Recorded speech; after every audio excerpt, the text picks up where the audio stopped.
வணக்கம் ஃப்ரெண்ட்ஸ், நான் தான் உங்கள் ஆக்ட்ரோலர். என்னோடய முதல் லாங் வீடியோ இந்த வீடியோ தான். இந்த வீடியோவில் நம்ம எதை பற்றி பார்க்க போகிறோம்னா, நிறைய பேர் கேரளாவில் மூணாருக்கு போயிருப்பீங்க. அந்த டூரிஸ்ட் ஸ்பாட்டுக்கு போகாதவங்க யாருமே இருக்க முடியாது. அப்படி நீங்கள் நிறைய தடவை போய் வந்த மூணாறில் ஒரு தங்க சுரங்கம் இருக்குதுன்னு சொன்னால் அது உங்களால் நம்ப முடியுதா? ஆமாம், நானும் இதே மாதிரி தான் யூஸ்வலாக ஃபேமிலியோட டூருக்கு போனப்போ எதிர்பாராமல் கவனித்தது தான் இந்த தங்க சுரங்கம். இதை பெருசாக பொருட்படுத்தாததால் இந்த தங்க சுரங்கத்தை எளிதில் கடந்து போயிருப்பாங்க. நீங்கள் பார்த்துட்டு இருக்க அருவி தான் மூணாறில் இருக்க சுட்டமன்னார்ன்ற ஒரு அருவி. இந்த அருவியை நான் இப்போ எதுக்காக நான் காட்டிகிட்டு இருக்கேன்னா, இந்த அருவியில் தான் தங்க சுரங்கத்தை நான் கண்டுபிடிச்சேன். ஏன் அப்படி சொல்கிறேன்னு பார்த்தீங்கன்னா, இந்த அருவியோட ஓரங்களில் பார்த்தீங்கன்னா தங்க படிகங்கள் சிறு சிறு துகள்களாக நிறையா தெரிஞ்சுது. நானும் ஃபஸ்ட்டு வந்ததை இதை நோட் பண்ணவே இல்லை. அப்புறம் என்னடா மினுக்குது அப்படின்னு பார்க்குறப்ப இது தங்க துகள்களாக இருக்குமோன்னு எனக்குள்ளே ஒரு சந்தேகம் வந்தது. அதை பொறுத்து நான் அந்த இடம் ஃபுல்லாக சுற்றி பார்த்ததுக்கு இப்போ கிடைச்சது தான் எனக்கு இந்த தூய்மையான தங்கத்தோட ஒரு பகுதி. இதை நான் கையில் எடுத்து க்ளோஸ்அப்பில் காட்டுறேன், நல்லா பாருங்கள்.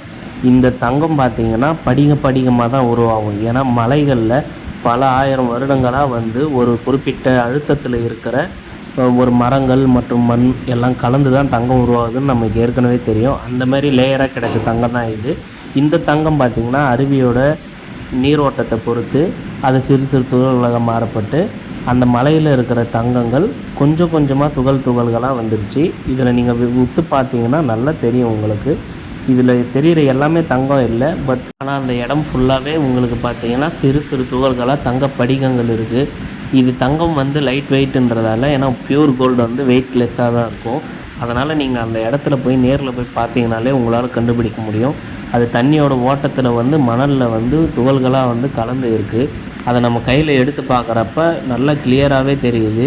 இதுக்கு ஒரு சல்லடை வச்சு நம்ம நிறைய வீடியோவில் பார்த்துருப்போம் தங்கத்தை எப்படி எடுக்கிறாங்கன்னு. அந்தமாரி சல்லடையை வச்சு இதை சலிச்சால் மட்டும்தான் அந்தமாரி தங்கத்தை நம்ம தனியாக பிரித்து எடுக்க முடியும். இருந்தாலுமே இந்த தங்கங்கள் ரொம்ப துகள்களாக இருந்ததால் நான் அந்த இடத்துல தேடி பார்த்தப்ப என்னால் எதுவுமே பண்ண முடியலை. எனக்கு எக்யூப்மெண்ட்டும் எதுவும் இல்லை. திடீர்னு நான் போனப்போ எனக்கு இது கிடைச்சதால் நான் இந்த டைம் அதை நோட் பண்ணிவிட்டு மட்டும் வந்துட்டேன். இது கவர்மெண்ட்டுக்கு தெரியுமா இல்லை தெரியலையா, உள்ளூர் மக்களுக்கு தெரியுமா தெரியலையான்றது எனக்கு தெரியல. ஒருவேளை இது அவங்க தங்கம் இல்லைன்னு நினச்சிட்டாங்களா, இல்லை இது உண்மையிலே தங்கம் இல்லையான்றது எனக்கும் இன்னும் கரெக்டாக தெரியல. நான் அந்த சாம்பிளுக்காக ஏற்கனவே வீடியோவில் காட்டினேன் பீஸை மட்டும் நான் சாம்பிளுக்கு எடுத்துகிட்டு வந்துட்டேன். இதை நான் செக் பண்ணிவிட்டு ஃபர்தராக உங்களுக்கும் நான் கவர்மெண்ட்டுக்கும் தகவல் கொடுக்குறேன். மறக்காமல் என்னோடய சேனலை சப்ஸ்கிரைப் பண்ணிவிடுங்க, அந்த பெல் பட்டனையும் ப்ரெஸ் பண்ணிவிடுங்க.